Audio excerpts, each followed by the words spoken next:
Saya harus katakan begini Baraya, kenapa yang datang ke diskusi ini cuman saya? Dan saya katakan lebih dari Ya, setengah kolom benar. komentar yang jumlahnya ribuan di satu video saya itu meminta saya untuk tidak hadir dalam acara ini. Kenapa? Hmm. Saya mohon maaf. Dalam konteks ini, pihak Robito Alawiyah gagal untuk menyampaikan keamanannya kepada orang lain. Sebagai penegasan, kalau Bahar melakukan kelakuan yang seperti itu, ya begitulah nabinya. Itu ejekan terhadap kaum muslimin. Nah, termasuk juga dalam hal ini Robito Alawiyah, kalau misalkan mau berbicara tentang polemik nasab ini, tolong pikirkan jangan, oh ini adalah gara-gara konspirasi. Bukan. Pak, kalau misalkan di antara Ba'alawi, di antara orang-orang itu lepas tangan dengan itu, ya nggak apa-apa. Lepas. Rasakan bagaimana sakit hatinya mereka ketika mendengarkan narasi yang seperti ini.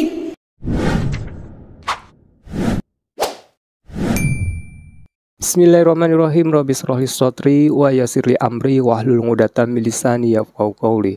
Oke teman-teman, seperti biasanya kita akan mereaksi video yang tengah viral, sedang booming, sedang trending saat ini teman-teman. Dan yang akan kita bahas kali ini yaitu mengenai live dialog debat Guru Gembul ke Robito Alawiyah teman-teman. Di sini saya sangat kaget juga teman-teman ya, ternyata Guru Gembul menepati janjinya ya menghadiri undangan Robito Alawiyah dengan sendiri teman-teman.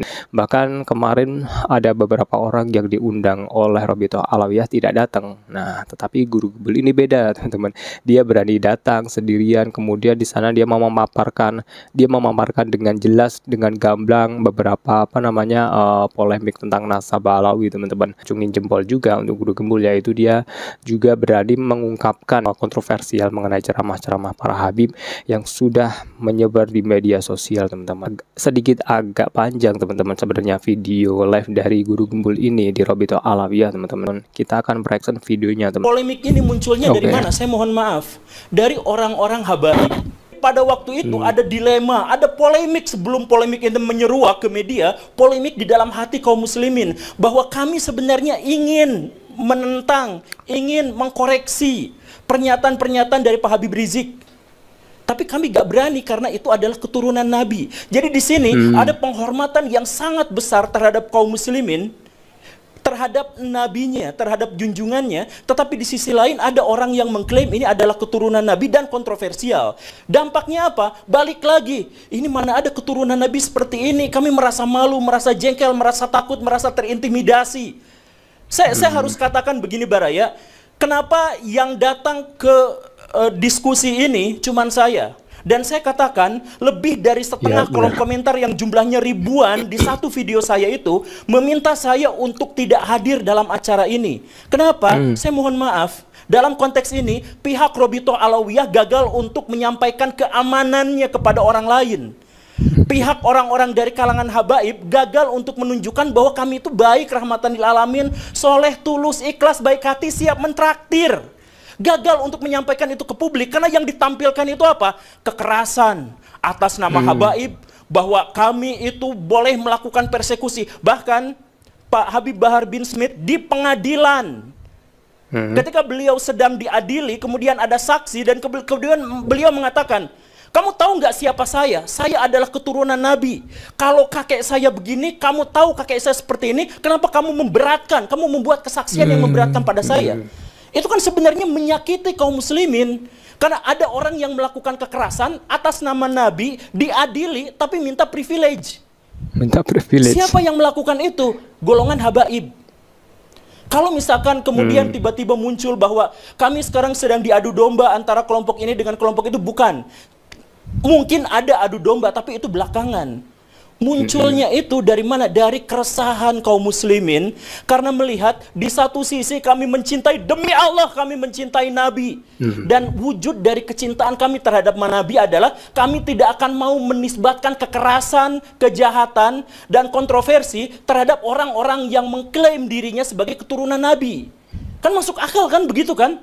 Kecintaan terhadap Nabi adalah mensucikan beliau dari semua tindak tanduk yang mengangkangi syariah Islam.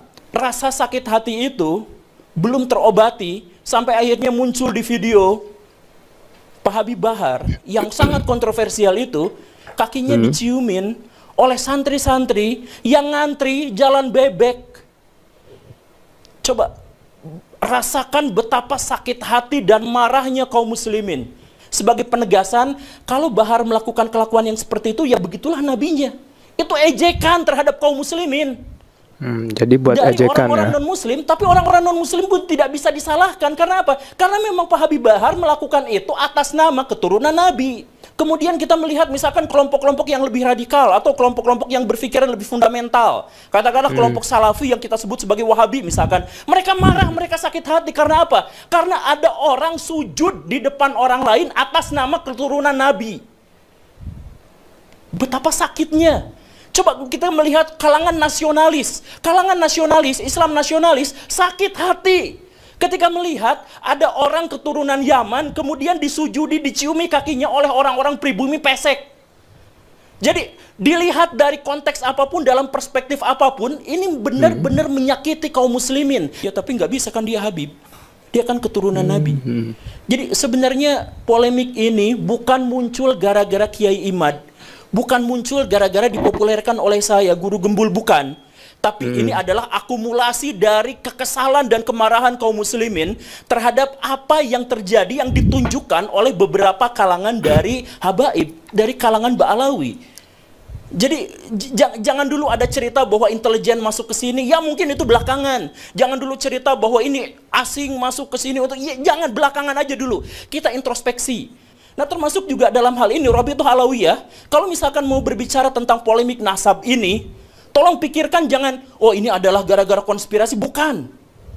Ini gara-gara introspeksi aja, saya mohon. Introspeksi aja bahwa di antara kita memang ada orang-orang yang seperti itu. Ada oknumnya. Dan ketika tesis Kiai Imad itu lahir, muncul, akhirnya mengemuka, sentimen-sentimen itu bertebaran di mana-mana. Anti komunis Yaman, imigran Yaman, ayo kita deportasi mereka dan lain sebagainya. Kenapa muncul sentimen-sentimen yang seperti itu? Sentimen itu muncul jelas jauh dari studi akademik, jauh sekali dari nuansa-nuansa atau ekosistem ilmiah, jauh sekali dari situ. Tapi kenapa? Ya karena sebelumnya bukan masalah nasab yang dituliskan oleh Kiai Imaduddin, bukan. Tapi sebelumnya sudah ada bara dalam sekam yang begitu besarnya.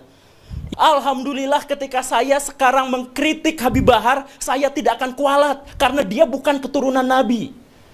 Jadi munculnya itu bukan, alhamdulillah saya tetap bisa mengagungkan Nabi, saya tetap bisa menganggap Nabi sebagai figur yang ideal, yang kuat, yang bersih, yang baik hati, yang soleh, yang suri tauladan bagi seluruh manusia. Alhamdulillah, karena ternyata orang-orang yang mengingkari akhlaknya itu bukan keturunan Nabi. Alhamdulillah. Jadi sentimen ini muncul bukan gara-gara Kiai Imad.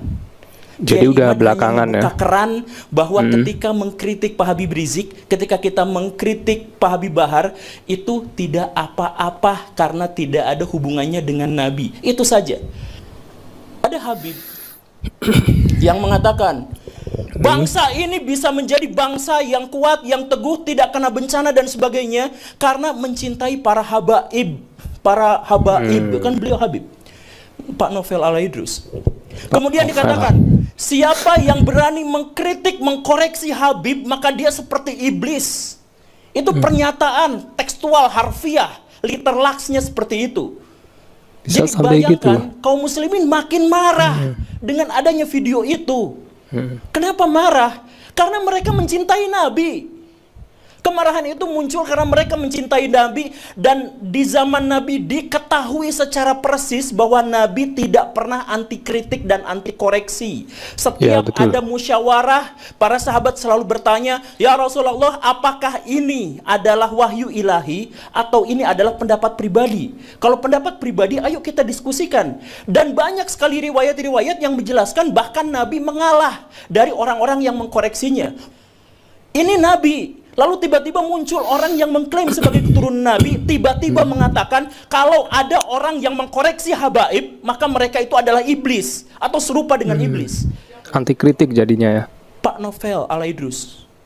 Itu videonya sudah viral, saya yakin banyak di antara orang-orang di sini juga sudah melihatnya. Nah, Kalau misalkan dari Ba'alawi tidak menyaksikan itu tidak apa-apa. Kalau misalkan di antara Ba'alawi, di antara orang-orang itu lepas tangan dengan itu, ya nggak apa-apa. Lepas tangan. Tapi pahamilah bahwa kisruh ini, polemik ini bukan dimulai dari adanya gerakan-gerakan intelijen untuk memecah belah kaum muslimin. Sekali lagi, kalaupun itu memang ada, jangan kita jadikan sebagai alasan untuk mencari kesalahan. Hentikan narasi-narasi di media sosial terkait dengan privilege dan penghinaan terhadap orang-orang yang dianggap suci dan orang-orang yang dianggap bersih di Indonesia di luar Ba'alawi. Sorbannya kiai-kiai, derajatnya ada di bawah kaki dari Habib. Bahkan ketika Habib itu penzina, tukang narkoba, tukang mabok. Astagfirullahaladzim. Ada narasi seperti itu disebutkan, dipopulerkan oleh kalangan mereka sendiri. Jadi ketika polemik ini mengemuka, mereka langsung ngomong, jangan tetap jangan kritik habaib, karena sorbannya, pecinya kiai-kiai itu derajatnya lebih rendah daripada kakinya Habib-Habib Ba'alawi itu yang tukang narkoba, yang tukang zina, tukang maksiat. Ada kayak gitu ya? Coba, orang kampung belajar Iqra. Orang kampung waktu kecil itu belajar tentang akidah, belajar tentang sejarah dari ustadz, dari kiai yang sangat mereka cintai. Lalu ada cerita bahwa kiai mereka derajatnya di bawah kaki habaib tukang narkoba. Rasakan bagaimana sakit hatinya mereka ketika mendengarkan narasi yang seperti ini. Kiri Sahab mengatakan kepada saya bahwa kami sebenarnya lepas tangan terhadap kelompok-kelompok habaib yang seperti itu, karena kami adalah ormas penulis nasab saja. Ketika sekarang Ba'alawi, ketika habaib di Indonesia itu digonjang-ganjing dengan begitu banyak isu, please introspeksi diri. Dengan cara itulah kita bisa menghentikan polemik. Kita ambil intinya aja tadi, apa namanya, live debat atau dialog di Robitoh Alawiyah. Sebenarnya panjang teman-teman ya, durasinya sampai 2 jam atau 3 jam. Kalau kita melihat di cuplikan video terakhir tadi, bahwa Robitoh Alawiyah pun lepas tangan dari oknum Habib seperti itu teman-teman ya. Bahkan saya baru tahu juga kalau kita mengkritik Habib gitu kan, mengkritik Habib, nah kita sama aja dengan iblis. Nah ini gimana ya? Kalau kita lihat dari guru gembul tadi ya, dia menjelaskan di Robitoh Alawiyah ya, dia seperti berceramah, seperti sedang apa namanya ya dia profesinya sebagai guru ya, seperti memberi kuliah ya. memberi pelajaran gitu dengan para apa namanya ya, mahasiswanya gitu kan. Dia mempunyai retorika yang bagus teman-teman ya, dengan cara penyampaian yang bagus. Kemudian dia cara bahasanya juga lugas teman-teman ya, karena dia ya sebagai guru teman. Nah mungkin ini saja teman-teman ya video kali ini, dan nantikan video selanjutnya. Jangan lupa untuk subscribe dan tekan tombol loncengnya agar teman-teman mendapatkan video terbaru dari channel dakwah populer. Akhirul kalam, wassalamualaikum warahmatullahi wabarakatuh.